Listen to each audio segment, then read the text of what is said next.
Hebrews chapter 11. Now faith is confidence in what we hope for and assurance about what we do not see. This is what the ancients were commended for. By faith, we understand that the universe was formed at God's command, so that what is seen was not made out of what was visible. By faith, Abel brought God a better offering than Cain did. By faith, he was commended as righteous when God spoke well of his offerings, and by faith, Abel still speaks, even though he is dead. By faith, Enoch was taken from this life so that he did not experience death. He could not be found because God had taken him away. For before he was taken, he was commended as one who pleased God. And without faith, it is impossible to please God, because anyone who comes to him must believe that he exists and that he rewards those who earnestly seek him. By faith, Noah, when warned about things not yet seen, in holy fear built an ark to save his family. By his faith, he condemned the world and became heir of the righteousness that is in keeping with faith. By faith, Abraham, when called to go to a place he would later receive as his inheritance, obeyed and went, even though he did not know where he was going. By faith, he made his home in the promised land like a stranger in a foreign country. He lived in tents, as did Isaac and Jacob, who were heirs with him of the same promise. For he was looking forward to the city with foundations, whose architect and builder is God. And by faith, even Sarah, who was past childbearing age, was enabled to bear children because she considered him faithful who had made the promise. And so from this one man, and he as good as dead, came descendants as numerous as the stars in the sky and as countless as the sand on the seashore. All these people were still living by faith when they died. They did not receive the things promised. They only saw them and welcomed them from a distance, admitting that they were foreigners and strangers on earth. People who say such things show that they are looking for a country of their own. If they had been thinking of the country they had left, they would have had opportunity to return. Instead, they were longing for a better country, a heavenly one. Therefore, God is not ashamed to be called their God, for he has prepared a city for them. By faith, Abraham, when God tested him, offered Isaac as a sacrifice. He who had embraced the promises was about to sacrifice his one and only son, even though God had said to him, "It is through Isaac that your offspring will be reckoned." Abraham reasoned that God could even raise the dead, and so, in a manner of speaking, he did receive Isaac back from death.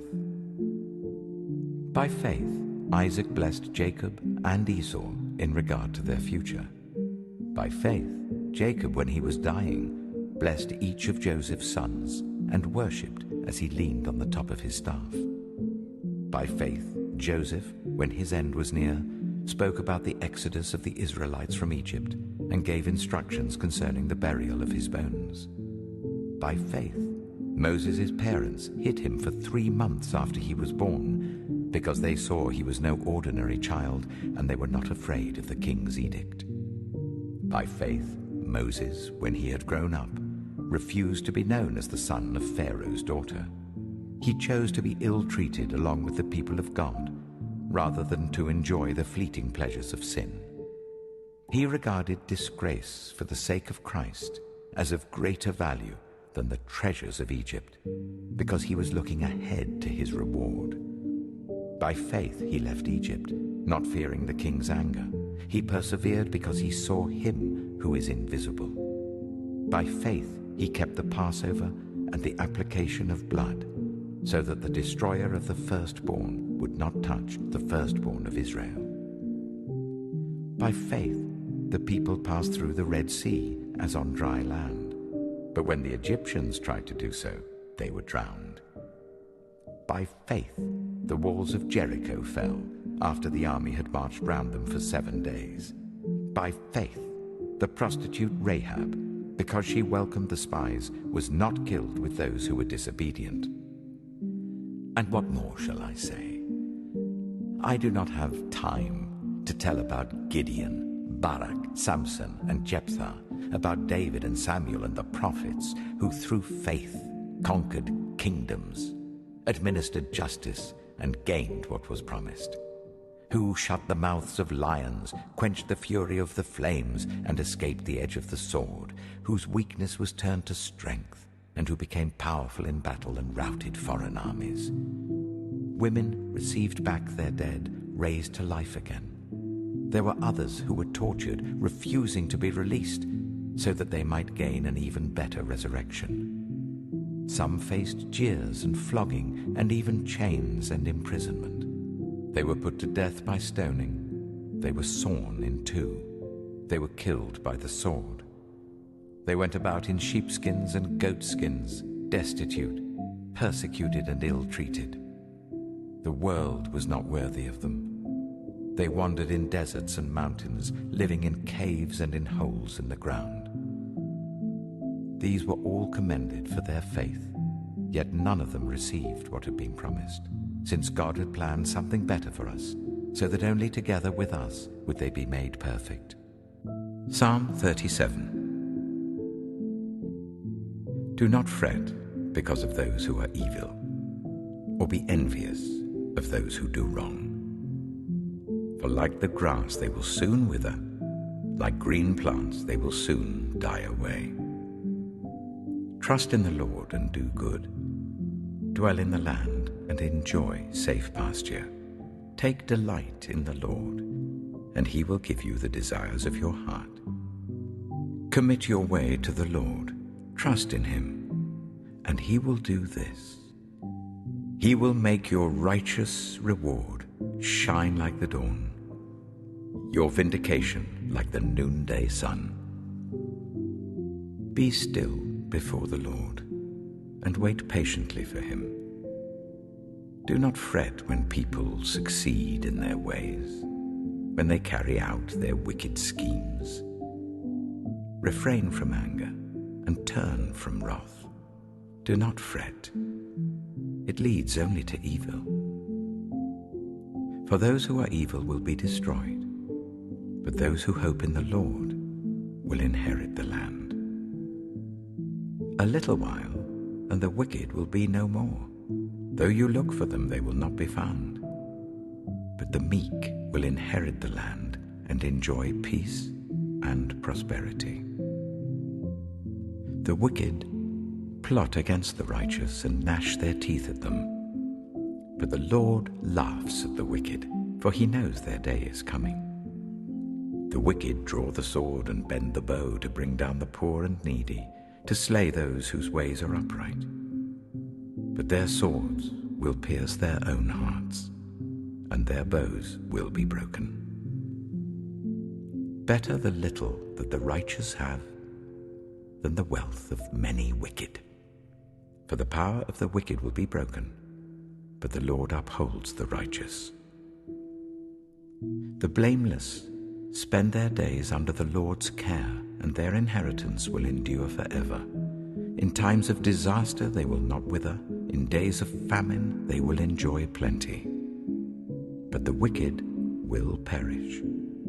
Though the Lord's enemies are like the flowers of the field, they will be consumed. They will go up in smoke. The wicked borrow and do not repay, but the righteous give generously. Those the Lord blesses will inherit the land, but those he curses will be destroyed. The Lord makes firm the steps of the one who delights in him. Though he may stumble, he will not fall, for the Lord upholds him with his hand. I was young, and now I am old, yet I have never seen the righteous forsaken, or their children begging bread. They are always generous and lend freely. Their children will be a blessing. Turn from evil and do good. Then you will dwell in the land forever. For the Lord loves the just and will not forsake his faithful ones. Wrongdoers will be completely destroyed, The offspring of the wicked will perish. The righteous will inherit the land and dwell in it forever. The mouths of the righteous utter wisdom, and their tongues speak what is just. The law of their God is in their hearts, their feet do not slip. The wicked lie in wait for the righteous, intent on putting them to death. But the Lord will not leave them in the power of the wicked, or let them be condemned when brought to trial. Hope in the Lord and keep his way. He will exalt you to inherit the land. When the wicked are destroyed, you will see it. I have seen a wicked and ruthless man flourishing like a luxuriant native tree. But he soon passed away and was no more. Though I looked for him, he could not be found. Consider the blameless, observe the upright. A future awaits those who seek peace, but all sinners will be destroyed. There will be no future for the wicked. The salvation of the righteous comes from the Lord. He is their stronghold in time of trouble. The Lord helps them and delivers them. He delivers them from the wicked and saves them, because they take refuge in him. Deuteronomy chapter 10. At that time, the Lord said to me, "Chisel out 2 stone tablets like the first ones and come up to me on the mountain. Also make a wooden ark. I will write on the tablets the words that were on the first tablets which you broke. Then you are to put them in the ark." So I made the ark out of acacia wood and chiseled out 2 stone tablets like the first ones, and I went up on the mountain with the 2 tablets in my hands. The Lord wrote on these tablets what he had written before, the 10 commandments he had proclaimed to you on the mountain out of the fire on the day of the assembly. And the Lord gave them to me. Then I came back down the mountain and put the tablets in the ark I had made, as the Lord commanded me, and they are there now. The Israelites traveled from the wells of Bene-Jaakan to Mosera. There Aaron died and was buried, and Eleazar his son succeeded him as priest. From there they traveled to Gudgoda and on to Jotbatha, a land with streams of water. At that time, the Lord set apart the tribe of Levi to carry the ark of the covenant of the Lord, to stand before the Lord to minister and to pronounce blessings in his name, as they still do today. That is why the Levites have no share or inheritance among their fellow Israelites. The Lord is their inheritance, as the Lord your God told them. Now I had stayed on the mountain for 40 days and 40 nights, as I did the first time, and the Lord listened to me at this time also. It was not his will to destroy you. Go, the Lord said to me, and lead the people on their way, so that they may enter and possess the land that I swore to their ancestors to give them. And now, Israel, what does the Lord your God ask of you but to fear the Lord your God, to walk in obedience to him, to love him, to serve the Lord your God with all your heart and with all your soul, and to observe the Lord's commands and decrees that I am giving you today for your own good? To the Lord your God belong the heavens, even the highest heavens, the earth and everything in it. Yet the Lord set his affection on your ancestors and loved them, and he chose you, their descendants, above all the nations. As it is today, circumcise your hearts, therefore, and do not be stiff-necked any longer. For the Lord your God is God of gods and Lord of lords, the great God, mighty and awesome, who shows no partiality and accepts no bribes. He defends the cause of the fatherless and the widow, and loves the foreigner residing among you, giving them food and clothing. And you are to love those who are foreigners, for you yourselves were foreigners in Egypt. Fear the Lord your God and serve him. Hold fast to him and take your oaths in his name. He is your praise. He is your God, who performed for you those great and awesome wonders you saw with your own eyes. Your ancestors, who went down into Egypt, were 70 in all. And now the Lord your God has made you as numerous as the stars in the sky. 1 Corinthians chapter 13. If I speak in the tongues of men or of angels, but do not have love, I'm only a resounding gong or a clanging cymbal. If I have the gift of prophecy and can fathom all mysteries and all knowledge, and if I have a faith that can move mountains, but do not have love, I am nothing. If I give all I possess to the poor, and give over my body to hardship that I may boast, but do not have love, I gain nothing.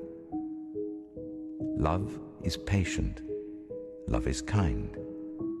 It does not envy. It does not boast. It is not proud. It does not dishonor others. It is not self-seeking. It is not easily angered. It keeps no record of wrongs. Love does not delight in evil, but rejoices with the truth. It always protects, always trusts, always hopes, always perseveres. Love never fails. But where there are prophecies, they will cease. Where there are tongues, they will be stilled. Where there is knowledge, it will pass away. For we know in part, and we prophesy in part. But when completeness comes, what is in part disappears. When I was a child, I talked like a child. I thought like a child. I reasoned like a child. When I became a man, I put the ways of childhood behind me.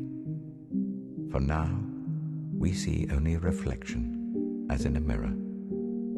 Then we shall see face to face. Now I know in part, then I shall know fully, even as I am fully known. And now these three remain: faith, hope, and love. But the greatest of these is love. Isaiah chapter 58. Shout it aloud. Do not hold back. Raise your voice like a trumpet. Declare to my people their rebellion, and to the descendants of Jacob their sins. For day after day they seek me out. They seem eager to know my ways, as if they were a nation that does what is right and has not forsaken the commands of its God. They ask me for just decisions and seem eager for God to come near them. Why have we fasted, they say, and you have not seen it? Why have we humbled ourselves, and you have not noticed? Yet on the day of your fasting, you do as you please, and exploit all your workers. Your fasting ends in quarreling and strife, and in striking each other with wicked fists. You cannot fast as you do today, and expect your voice to be heard on high. Is this the kind of fast I have chosen? Only a day for people to humble themselves? Is it only for bowing one's head like a reed and for lying in sackcloth and ashes? Is that what you call a fast? A day acceptable to the Lord? Is not this the kind of fasting I have chosen? To loose the chains of injustice and untie the cords of the yoke, to set the oppressed free and break every yoke. Is it not to share your food with the hungry and to provide the poor wanderer with shelter? When you see the naked, to clothe them, and not to turn away from your own flesh and blood? Then your light will break forth like the dawn, and your healing will quickly appear. Then your righteousness will go before you, and the glory of the Lord will be your rear guard. Then you will call, and the Lord will answer. You will cry for help, and he will say, Here am I. If you do away with the yoke of oppression, with the pointing finger and malicious